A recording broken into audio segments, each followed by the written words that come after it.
guys, welcome back to Avini blog.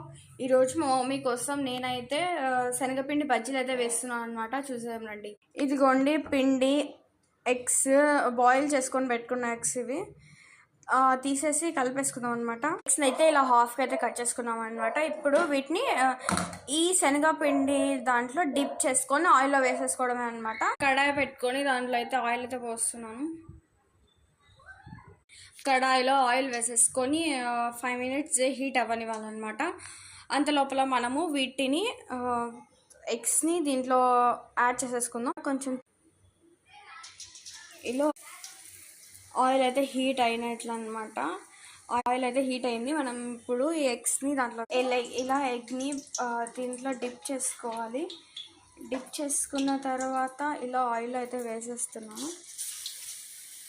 ఇదిగోండి ఆయిల్లో వేసి ఇలా టర్న్ చేసుకోవాలన్నమాట.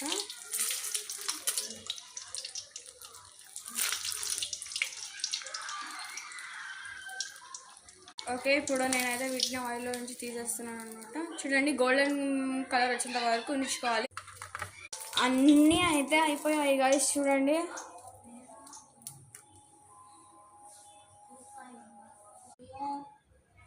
అన్ని ఎగ్స్ అయితే చేస్తా. కొంచెం శనగపిండి అయితే మిగిలిపోయింది అన్నమాట. పకోడీ కూడా వేసామని అనుకుంటున్నాను, ఎందుకంటే అది మిగిలిపోయింది కదా, మళ్ళీ వేస్ట్ చేయకూడదు.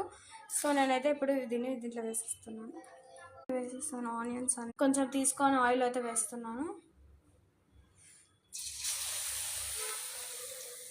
ఆనియన్స్ వడలు కూడా అయితే వేసేసాను అనమాట. ఇప్పుడు రెండింటిని కలిపేసి అయితే వచ్చేసి ఇట్లా మధ్యలో ఆనియన్స్ పెట్టుకొని తినేచ్చాం.